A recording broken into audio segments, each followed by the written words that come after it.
जय मसीह की। आइए हम प्रार्थना के साथ परमेश्वर का वचन सीखेंगे। प्रभु आपको धन्यवाद देते हैं पिता, इस सुबह इस सुंदर समय के लिए, तेरा वचन सीखने के लिए हम लोग तेरे चरणों पर आते हैं। प्रभु तू हालेलुया अपना वचन में ही बताया प्रभु जी, तेरा वचन हमें दिया है कि हम उसको प्रभु जी पूर्ण दिल से अनुधावन करें। तेरा वचन अनुधावन करने के लिए, तेरे वचन को सीखने के लिए तेरी पवित्र आत्मा की दान हमें दिया है, इसलिए धन्यवाद देते हैं। हमारे हृदय इस प्रभु वचन को समझने के लिए और उस पर चलने के लिए हमें सहायता करना प्रभु जी। धन्यवाद देते हैं प्रभु जी। आज की अध्ययन हमारे जीवन में हमारे आत्मिक उन्नति के लिए, हालेलुया, हमारे देह की चंगाई के लिए पर्याप्त है, इसलिए धन्यवाद देते हैं प्रभु जी। तू सहायता करना पड़े तेरे वचन सीखने के लिए धन्यवाद देते हैं। आदर महिमा को देते हैं, यीशु के नाम से प्रार्थना मांगते हैं, सुनकर ग्रहण करें, आमीन। परमेश्वर की महिमा हो गई। हम लोग आज बाबिलोन की गुम्मट के बारे में पढ़ेंगे। ये उत्पत्ति 11 अध्याय में हम इस विषय को पाया जाता है। इसको ये बाबिल का गुम्मट को भाषा की गड़बड़ी या राष्ट्रों का प्रसार इत्यादि नाम से भी जाना जाता है। इस घटना का पृष्ठभूमि नूह के समय का जल प्रलय के आगे का इतिहास है। पिछले क्लास में हम लोग ये देखे हैं कि नूह पर यहोवा की अनुग्रह की दृष्टि हुआ। नूह परमेश्वर के साथ साथ चला और नूह एक धर्मी व्यक्ति हुआ। आने वाला जल प्रलय से अपने परिवार को बचाने के लिए एक जहाज उसने बनाया, जिस प्रकार परमेश्वर ने उसको बोला था। उत्पत्ति 6:22 में जिस प्रकार आ गया था उसके अनुसार नूह ने किया करके हम पढ़े हैं। जहाज जिस प्रकार परमेश्वर ने बताया था उसके अनुसार बनाया है। धरती पर के सब पशुओं से शुद्ध जानवरों को साथ साथ और अशुद्ध को दो दो करके जहाज में प्रवेश लाया। पहले हम देखते हैं जानवरों को नाम देने के लिए पहला आदम के पास लाया है। ये दूसरा आदम या नूह के सामने उसको बचाने के लिए परमेश्वर लाया है। और सब जानवरों का चारा और अपने परिवार के लिए भोजन वस्तु भी इकट्ठे किए थे और जहाज में प्रवेश किया। परमेश्वर ने द्वार बंद किया। एक ही द्वार था, ये यीशु मसीह को दर्शाता है। उद्धार के लिए केवल यीशु है। नूह जहाज में चढ़ने के 7 दिन के बाद वर्षा शुरू हुआ। उसके पहले वर्षा नहीं होते थे। 40 दिन और 40 रात लगातार वर्षा हुआ करता था। 7:11 में, उत्पत्ति 4:7-11 में हम लिखे हैं, बड़े समुद्र के सब स्रोत फूट निकले हैं, आकाश के झरोखे खुल गया। 150 दिन तक पानी बढ़ता रहा। उसके बाद पानी घटने लगा। सबसे ऊंचा पहाड़ के 15 हाथ तक पानी चढ़ा था। जहाज अरारात पहाड़ पर टिक गया। लगभग 1 साल 10 महीने के बाद पहाड़ के चोटियों दिखाई दिया। उसके 40 दिन के बाद नूह ने जलवायु का पता करने के लिए एक कौवा को भेजा। वह आता जाता रहता है, जिस प्रकार आजकल कलीसिया में विश्वासी लोग करते हैं। हो सकता है कई लाश खाने के लिए और बैठने के लिए कौवा को मिला गया होगा। नूह ने इसलिए एक कबूतर को भेजा। यह ऐसा पक्षी है कि पुराने जमाने में डाकिया का, पोस्टमैन का काम करते थे। देशों के बीच संदेश की अदला बदला करने के लिए उसको प्रशिक्षण किया जाता था। वह अपने पैर रखने का शुद्ध जगह न मिलने के मिलने से वापस आया है। फिर 7 दिन के बाद वही कबूतर को भेजा है। वह शाम को सूंझ में जैतून का नया पता लेकर आया है। इसे नूह समझ लिया कि जल पृथ्वी पर घट गया है। फिर 7 दिन के बाद कबूतरी को उठा दिया। वह उसके पास फिर कभी लौट कर नहीं आया। जल प्रलय के शुरुआत में नूह का उम्र 600 साल। जल प्रलय के बाद जब जहाज से वो बाहर आया है तब उसका उम्र 601 वर्ष था। उत्पत्ति 8:1 में लिखा है, परमेश्वर ने नूह को सुधि लिया। केवल नूह को नहीं, हमको भी, आपको और मेरे भी प्रभु स्मरण रखते हैं। जब हम ज़्यादा कष्ट में, क्लेश में पड़ते हैं, उस समय वो हमें भूल नहीं जाते हैं, हमारा सुधि रखता है और हमारे लिए आगे कदम परमेश्वर ने बढ़ाता है। उत्पत्ति 8:15 में यहोवा आज्ञा देता है बाहर आने का, और 20 में लिखा है, जहाज से बाहर आने के बाद नूह ने पहला काम जो किया है वो एक वेदी बनाया और शुद्ध पशुओं से कुछ को लेकर होम बलि चढ़ाया था। परमेश्वर ने निर्णय लिया है मनुष्य के कारण फिर कभी भूमि को शाप न देंगे। 9 अध्याय में परमेश्वर नूह से वादा बांधता है। जैसे आदम और हव्वा को आशीष दिया है, उसी प्रकार की आशीष हम देखते हैं। फूलो फलो बढ़ो और धरती पर फर जाओ।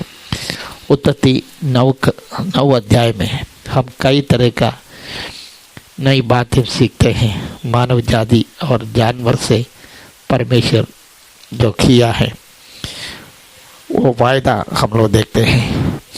दूसरा, परमेश्वर के मनुष्य के प्रति देखभाल या सुरक्षा का वायदा हम लोग देखते हैं। मनुष्य के जीवन के मूल्य हम उसमें इस अध्याय में पढ़ते हैं। परमेश्वर के वायदे पर विश्वास करने का जरूरत हम इस अध्याय में पढ़ते हैं। मानवता का नया आरंभ इस 9 अध्याय में हम लोग देखते हैं। उत्पत्ति 1 से लेकर उत्पत्ति 1-2 में हम लोग देखते हैं, मनुष्य को खाने के लिए केवल वनस्पति, पेड़ पौधे परमेश्वर ने दिया है। 9 अध्याय में नूह को मांस खाने का आज्ञा दिया है। जानवरों से सुरक्षा भी दिया है। परमेश्वर के वाचा के चिन्ह के रूप में आकाश में धनुष रखा है। उत्पत्ति 9:13 में ही कहते हैं। उत्पत्ति 10:1 से लेकर 11:26 तक जातियों या राष्ट्र का फैलाव प्रसार हम देखते हैं। नूह के पुत्रों की वंशावली, हम नूह के 3 पुत्र थे, शेम, हाम,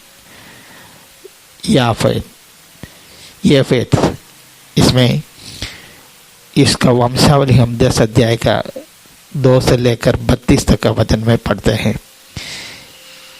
याफेत की पीढ़ियां 10:2 से लेकर 5 तक का वचन में है। याफेत से उत्पन्न हुआ राष्ट्र जातियों दिया गया है, गोमेरा, मागोग, तोमर्ग, तर्शीश और किस्ती इत्यादि। और उसके बाद हम हाम के पुत्र का उत्पत्ति देखते हैं 10 अध्याय का 6 से लेकर 20 तक वचन में। भजन संगीता के अनुसार ये मिस्र में जाकर बस गया है। भजन संगीता 63 का 51, 105 का 27 और 106 का 22। और उसके बाद हम शेम के पुत्र का उत्पत्ति देखते हैं, उसका वंशावली देखते हैं। उत्पत्ति का 10 अध्याय का 21 से लेकर 23 तक का। शेम के पुत्र इसलिए महत्वपूर्ण हैं क्योंकि वे मसीह की पीढ़ी है और इसलिए अब्राहम की पीढ़ी भी हुए हैं। इसके बारे में विशेष रूप से लिखा है कि वे येबेर की पीढ़ी से हुआ है, 10 का 24, जिससे वह अपने परिवार का नाम इब्रानी रखा है। पालेग वजन 25 में कहता है का नाम जरूरी इसलिए है कि इसके दिनों में पृथ्वी बट गए हैं, जैसे कि आज हम उसके आकार से देख सकते हैं कि पृथ्वी अलग अलग महाद्वीप में बटी हुई है। यह 10 अध्याय उत्पत्ति 10 अध्याय का 25 वचन में पहले के समय पर हुआ है। उत्पत्ति 10 का 22 में हमें 10 अध्याय की मुख्य आयत मिलती है। वो आयत ऐसे लिखा है, नूह के पुत्रों के घराने ये हैं और उनकी जातियों के अनुसार उनके वंशावलियाँ यही है। और जल प्रलय के पश्चात पृथ्वी पर की जातियों इन्हीं में से होकर बढ़ गया है। जल प्रलय के बाद जो आज का हम सब जो है नूह के संतान है। बाकी संतान जितने आदम के द्वारा हुआ था, ये 2 वंशावली हम लोग आदम का देखे हैं, एक हाबेल के द्वारा और एक कैन के द्वारा, और ये सब मिट गए हैं। और मनुष्य का आज का सारे मनुष्य का एक रूप में पूर्व पिता के रूप में हमको नूह को मिलते हैं। ये 10 अध्याय का 32 वचन कहता है। अभी हम बाइबिलोन का हमारे जो शीर्ष थे आज का क्लास का शीर्ष में हम लोग आते हैं। इसमें बाइबिलोन का गुम्मट, भाषा में गड़बड़ी, ये राष्ट्र का विभाजन, इस सब नाम से 3 नाम से ही जाना जाता है। वो उत्पत्ति 11 अध्याय हम लोग जो पढ़ते हैं उस समय हम लोग को इस बात को हमको मिलते हैं। यही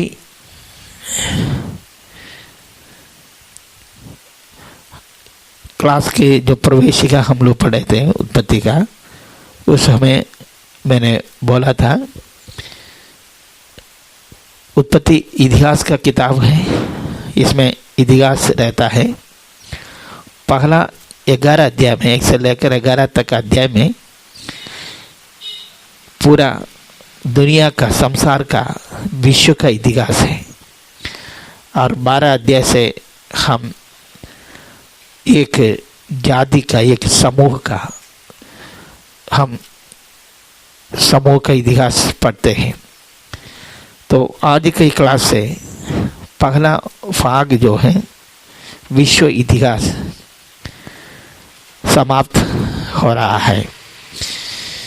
विश्व इस इतिहास में हम देखते हैं परमेश्वर ने सारी सृष्टि की है, उत्पत्ति की है। 6वां दिन परमेश्वर अपना स्वरूप और समानता में मनुष्य को बनाया है।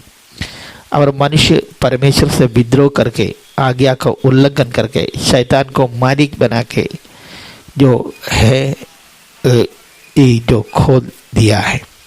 पूरे बाइबल मनुष्य का फिर उस स्वरूप में वापस लाने का परमेश्वर का योजना है। 3 शब्द में पूरा बाइबल हमको याद रख सकता है। स्वरूप, विरूप और सुधार। इंग्लिश में फॉर्म, डिफॉर्म एंड रिफॉर्म।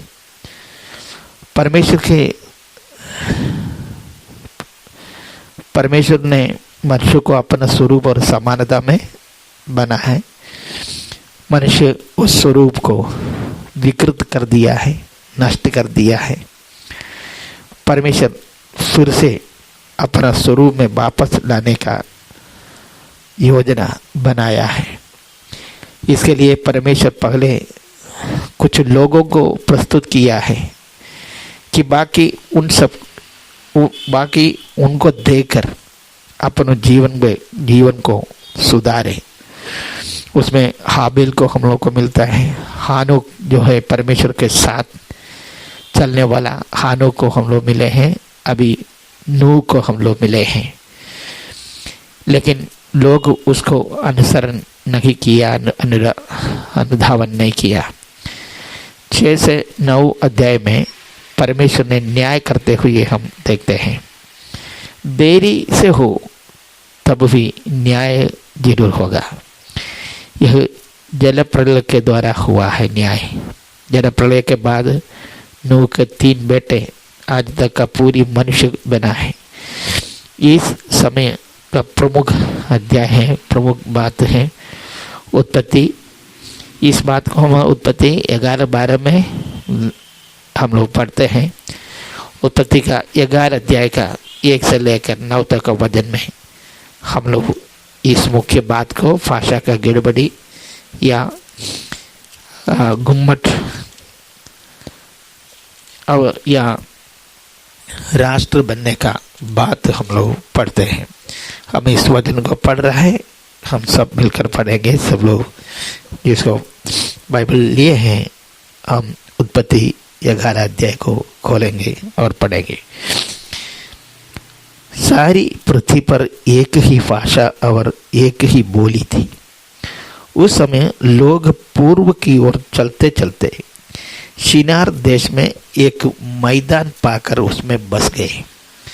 तब वे आपस में कहने लगे, आओ हम ईंट बना बना के फली फांदी आग में पकाए और उन्हें पत्थर के स्थान पर ईंट से और चूने के स्थान पर मिट्टी के गारे से काम दिया। फिर उन्होंने कहा, आओ हम एक नगर और एक गुम्मट बना लें जिसकी चोटी आकाश से बातें करें। इस प्रकार से हम अपना नाम करें, ऐसा ना हो कि हमको सारी पृथ्वी पर फैलना पड़े। जब लोग नगर और गुम्मट बनना लगे तब उन्हें देखने के लिए यहोवा उतर आया और यहोवा ने कहा, मैं क्या देखता कि सब एक ही दल के हैं और भाषा भी उन सब की एक ही है और उन्हें ऐसा ही काम भी आरंभ किया और अब जो कुछ वे करने का यत्न करेंगे उसमें से कुछ भी उनके लिए अनहोना न होगा। इसलिए आओ हम उतर के उनकी भाषा में गड़बड़ी डालें कि वे एक दूसरे की बोली को ना समझ सके। इस प्रकार यहोवा ने उनका यहाँ से सारी पृथ्वी के ऊपर फैला दिया और उन्होंने उस नगर का बनाना छोड़ दिया। इस कारण उस नगर का नाम बाबिलोन पड़ा, क्योंकि सारी पृथ्वी की भाषा में जो गड़बड़ी है वह यहोवा ने वहीं डाली और वहीं से यहोवा ने मनुष्य को सारी पृथ्वी के ऊपर फैला दिया।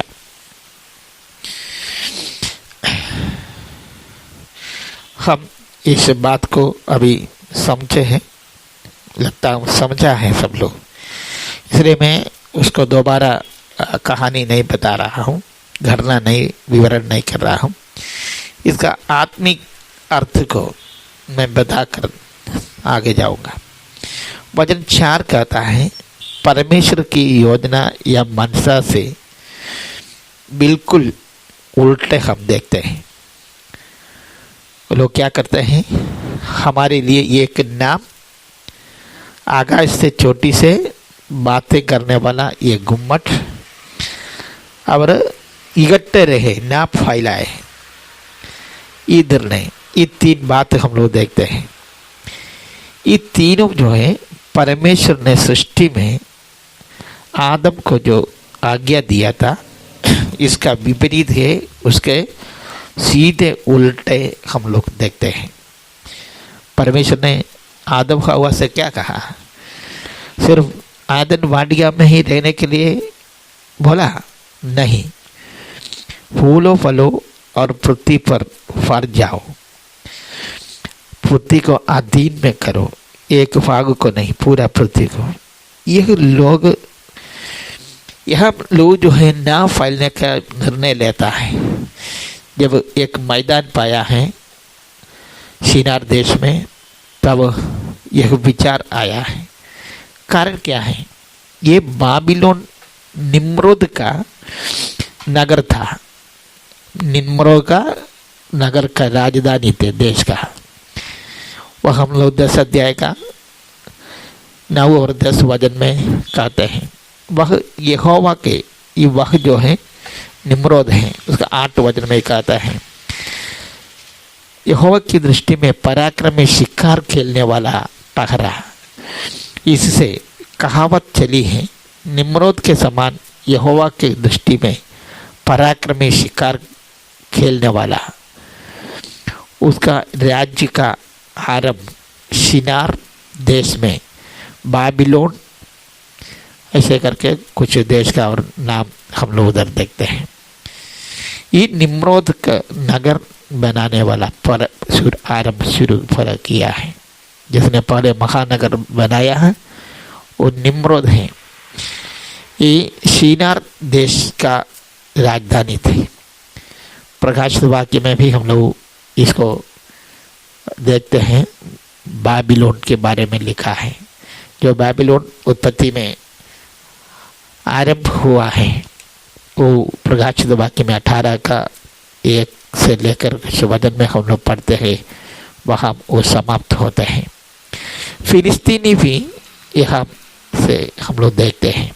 परमेश्वर के लोगों का बहुत सरदर्द बनाने वाले थे ये 2 जातियाँ। महानगर संस्कृति भी यहाँ देखते हैं। जब वे वीर बने और महान नगरों को बने, एक निर्णय लिया है कि हम पृथ्वी पर नहीं फैलेंगे, यही महानगरों में रहेंगे। महानगरों में उसके लिए सुख सुविधाएं हैं। दूसरी बात, हमें अपना नाम कमाए, परमेश्वर के नाम की महिमा नहीं। इसलिए यीशु मसीह ने जो प्रार्थना सिखाया है, तब स्वर्ग में जैसे है तेरी इच्छा, वैसे परमेश्वर का नाम इस धरती पर भी ऊंचा उठाने का प्रार्थना सिखाया है।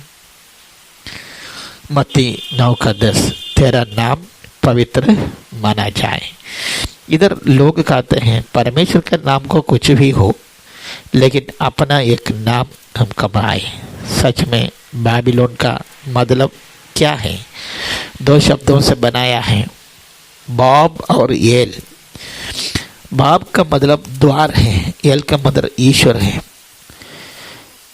ईश्वर का द्वार नाम था उसका पहले, लेकिन हम लोग आगे देखते हैं इसका बाबिलोन का नाम पड़ा। पहले बाबिलोन था, फिर इस नाम बाबिलोन पड़ा। क्यों?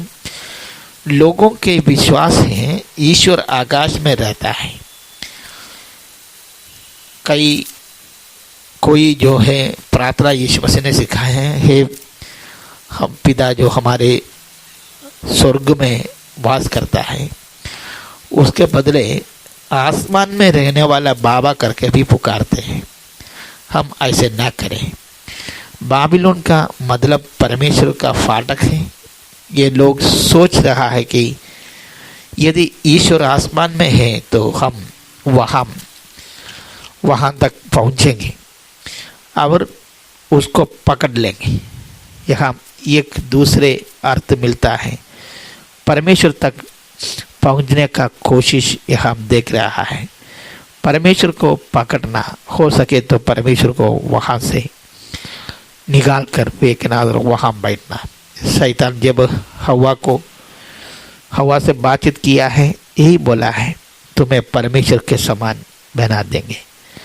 पर परमेश्वर के जहाँ तुम्हें बैठाएंगे, जहाँ परमेश्वर बैठे हैं वही सिंहासन में तुम्हें बैठाएंगे। रोमियों के पत्री में आराधना के लिए जब मूर्ति लोग बनाते हैं, पहले मनुष्य का रूप बनाया है।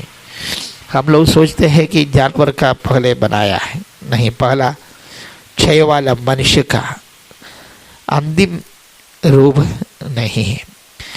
रोमियों के पत्री 1:22-23 वचन पढ़ेंगे। वे अपने आप को बुद्धिमान जताकर मूर्ख बन गया, और अविनाशी परमेश्वर की महिमा को नाशवान मनुष्य और पक्षियों और चौपाइयों और रेंगने वाले जंतुओं की मूर्त के समान में बदला है। विकास नहीं हुआ है, असली में हम लोग अधोगति पाए हैं, नीचे की ओर हम लोग बढ़ रहा है। बोलता है हमारा पूर्वज बंदर है। आसमान की चोटी से बात करने वाला गुम्मट, एक नाम कमाना और इकट्ठे रहना या ना फैलने का, ये तीनों परमेश्वर के आज्ञा के बिल्कुल विरुद्ध है। हम मत भूलें उत्पत्ति 11:8। इस प्रकार यहोवा ने उनको वहां से सारी पृथ्वी के ऊपर फैला दिया और उस नगर बनाना छोड़ दिया। 11:5 में यहोवा ने उतर आया, क्योंकि आकाश से बात करने वाला गुम्मट देख भी नहीं रहा है। परमेश्वर भाषा में गड़बड़ी डाला। ईटा लाने के लिए बोले हैं तो लोग मसाला लाते हैं, मसाला लाने के लिए बोला है तो ईट लाता है, पानी के लिए बोला है तो छड़ ले जाता है और कुछ लेगा कराता है। जबरदस्त झगड़ा भी हुआ होगा। मजबूरी में लोगों को इधर उधर जाना पड़ा है। एक भाषा बोलने वाला एक इकट्ठे होकर एक दिशा की ओर बढ़ने लगा है। बाबिलोन को नया अर्थ है ईश्वर का फाटक से वो गड़बड़ की स्थान बना, ऐसे लिखा है। गड़बड़ मजबूरी में फैलना पड़ा है, मन से नहीं। परमेश्वर चित्रा दिया है। नया नियम में भी ये हम लोग देखते हैं। प्रेरितों का काम में विश्वासी समूह इकट्ठे एक जगह पर बैठते हुए हम लोग देखते हैं। प्रेरितों का काम उसका 2 अध्याय का वचन हम लोग पढ़ेंगे। 2 अध्याय का 44 से लेकर वचन में लिखा है, और सब विश्वास करने वाले इकट्ठे रहते हैं और उनकी सब वस्तुएं सांचे में थी। वे अपनी अपनी संपत्ति और सामान बेच कर जैसे जिसकी आवश्यकता होती थी बांट दिया करते थे। वे प्रतिदिन एक मन होकर मंदिर में इकट्ठा होते थे और घर घर रोटी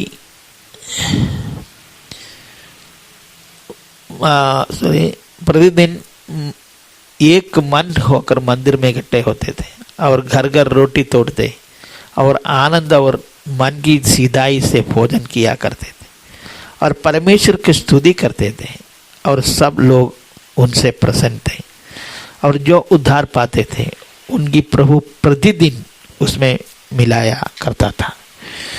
इधर हम लोग देखते हैं बहुत सारे अच्छे सकारात्मक बातों हम लोग देखते हैं। इकट्ठे रहता है, एकता हमारे लिए बहुत जरूरी है। और सब वस्तुएं जो सांझा में, इसको सोशलिज्म हम लोग कहते हैं, बांट देता है और एक मन होता है, बहुत अच्छा है। घर घर में रोटी कॉटेज मीटिंग रोज होते हैं। आनंद और मन की सीधाई से चलना बहुत अच्छी बात है। स्तुति आराधना होते हैं, अच्छा बात है। सब लोग से प्रसन्न है, बहुत अच्छा है। और प्रतिदिन उद्धार होते हैं और चर्च में नया लोग आते थे। 1-2 नहीं, हम लोग प्रेरितों का काम में जो पढ़ते हैं, पहले दिन जो प्रचार हुआ 3000 लोग जो है विश्वास में आया है। फिर 5000 को हम लोग देखते हैं।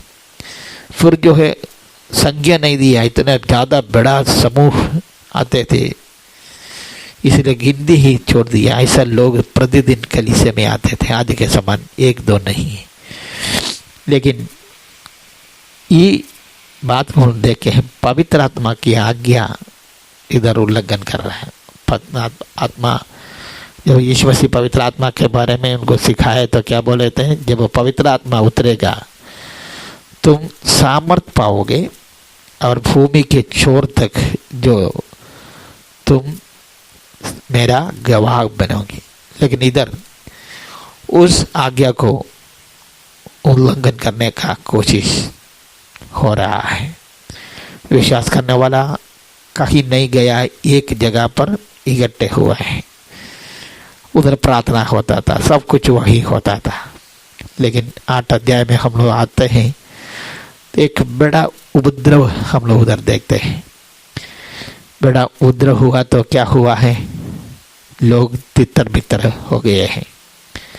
प्रेरितों ने जो है वो यरूशलेम में ही रहा है, बाकी उनको छोड़कर बाकी सब तितर बितर हो गया है।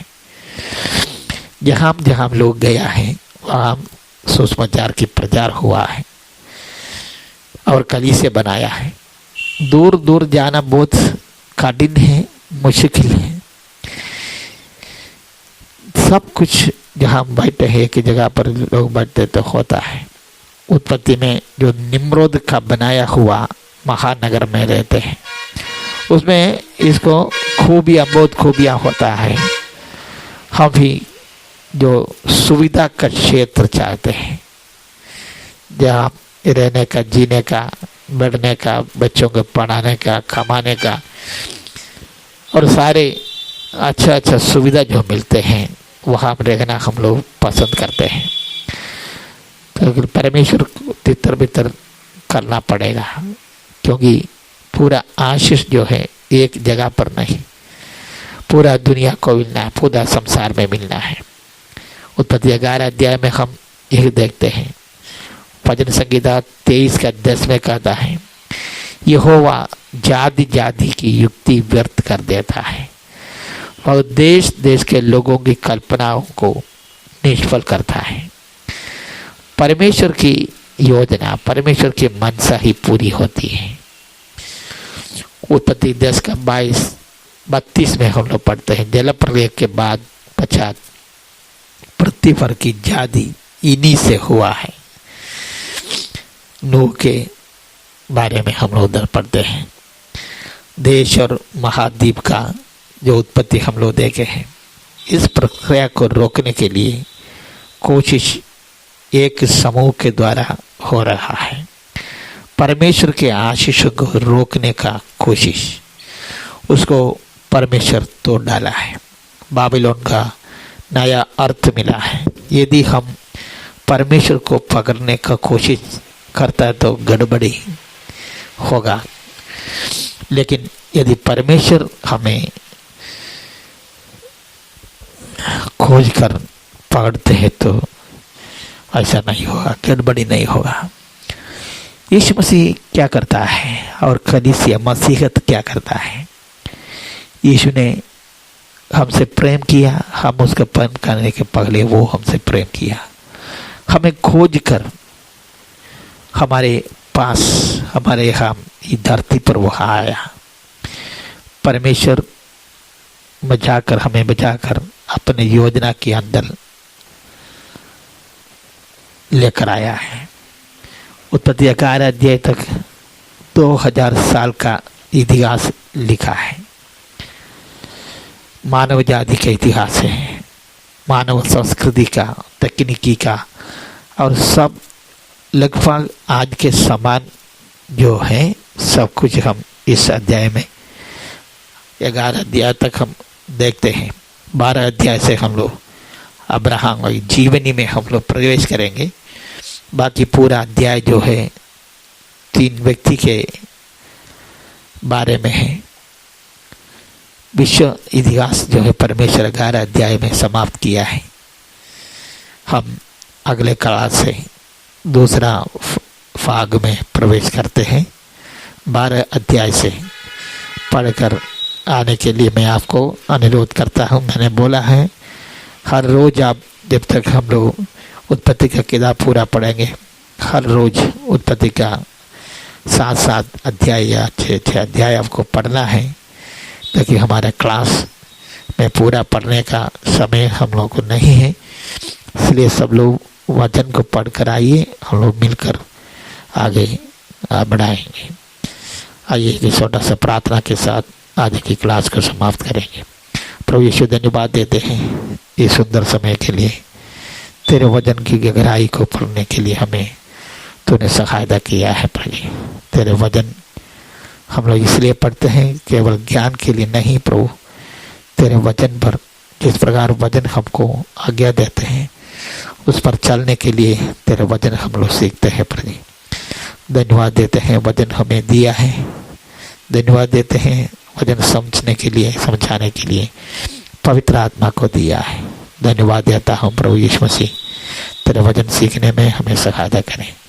धन्यवाद के साथ यीशु के नाम से प्रार्थना मांगते हैं, सुन और ग्रहण करें। आमीन।